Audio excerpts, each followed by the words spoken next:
from the Foreign Secretary on the Integrated Review Refresh. Foreign Secretary. Madam Deputy Speaker, I smile because it is a genuine delight to see you back in this House, back in your place. Madam Deputy Speaker, with permission, I will make a statement on the 2023 Integrated Review Refresh. 2 years ago, the Government's Integrated Review set out a clear strategy on how the UK would continue to thrive in a far more competitive age. Our approach is the most comprehensive since the end of the Cold War. It laid out how we would bring together the combined might of every part of government to ensure that our country remains safe, prosperous and influential into the 2030s. And the conclusions of that review have run as a golden strategic thread through all of our activities across defence and deterrence, diplomacy, trade and investment, intelligence, security, international development, science and technology over the last 2 years.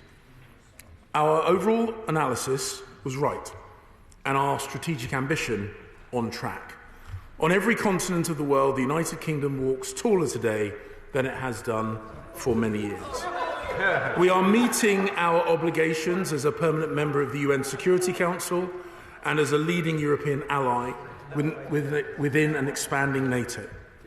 We have strong relationships with our neighbours in Europe, and we will build on the Windsor Framework to invigorate them even further. We are deeply engaged in the Indo-Pacific, active in Africa, and enjoy thriving relationships with countries in the Middle East and the Gulf. Now, this House, I'm sure, will recall that today is Commonwealth Day, and I'll be meeting my fellow Commonwealth foreign ministers in London over the course of this week. We have maintained our position as a global leader on international development by pursuing patient, long-term partnerships tailored to the needs of our partner countries. And we succeed because those partnerships draw on the full range of UK strengths and expertise in addition to our official development assistance.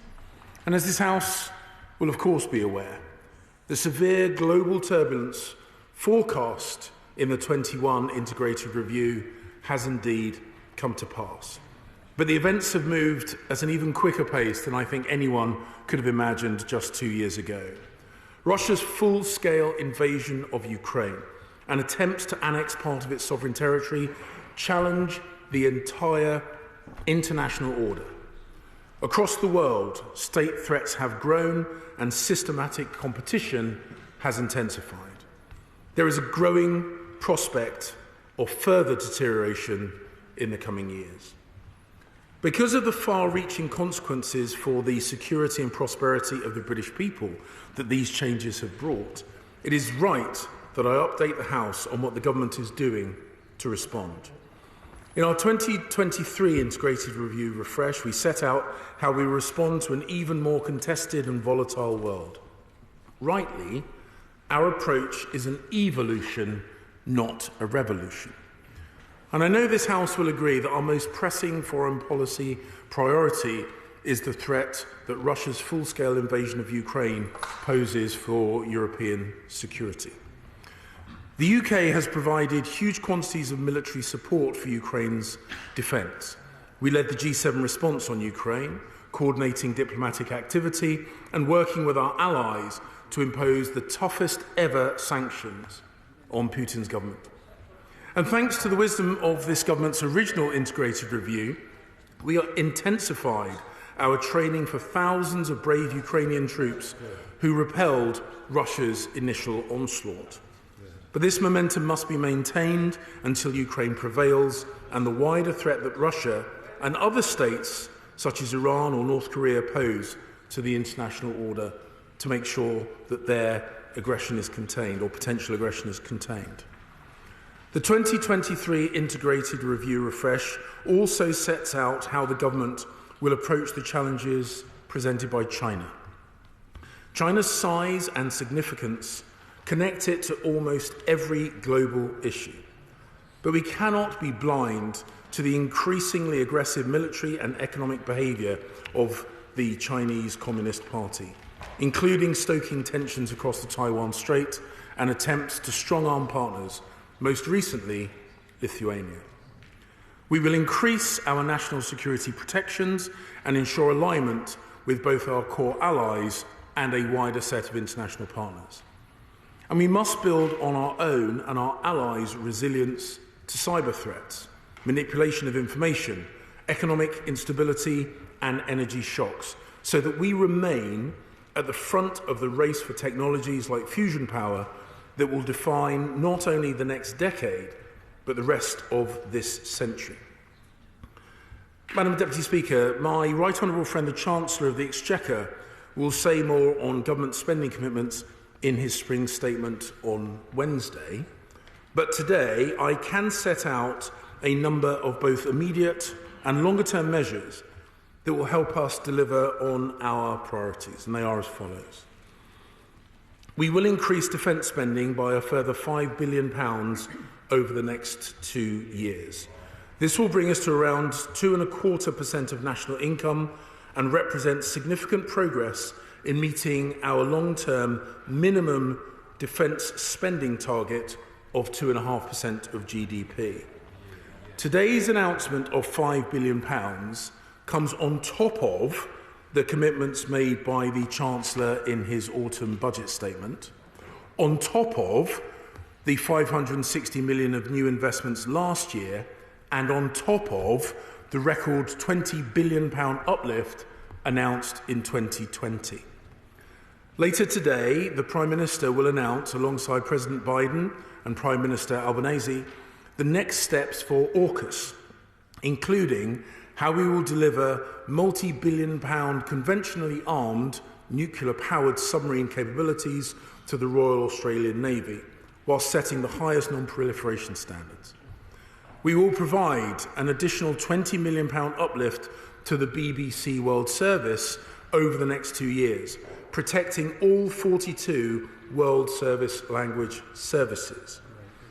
We have established a new directorate in the FCDO, incorporating the Government Information Cell, to increase our capacity to assess and counter hostile information manipulation by actors, including Russia and China, where it affects UK interests overseas. We will double funding for Chinese expertise and capacities in government so that we have more Mandarin speakers and China experts. And we will create a new £1 billion integrated security fund to deliver critical programmes at home and overseas on key priorities like economic and cyber security, counter-terrorism, and on the battle to uphold and defend human rights. We will establish a new National Protective Services Authority located within MI5. It will provide UK businesses and other organisations with immediate access to expert security advice. And a new £50 million economic deterrence initiative will strengthen sanctions enforcement and impact, and it will also give us new tools to respond to hostile acts. We will be publishing the UK's first semiconductor strategy, which will grow our domestic industry for this vital technology, as well as an updated critical minerals strategy. The 2023 Integrated Review reconfirms that the UK will play a leading role in upholding stability, security, and the prosperity of our continent and the Euro-Atlantic as a whole. It underlines that this government's investment in our Indo-Pacific strategy is yielding significant results across defence, diplomacy and trade. Madam Deputy Speaker, through these initiatives and many others we have set out over the past 2 years, the United Kingdom will outcompete those who seek to destabilise the international order and undermine global stability. Our approach is imbued with a spirit of international cooperation and a pragmatic willingness to work with any country that does not seek to undermine our way of life. We will live in a competitive age, and security challenges the British people face today are the most serious in at least a generation. Time and again in our history, we have seen off the competition from countries that wish to do us no good. We were able to do so because the United Kingdom has always had more allies and better allies than any of our rivals or competitors. This will always be the policy of this government to ensure that remains the case, and I commend this statement to the House. Shadow Foreign Secretary David Lammy.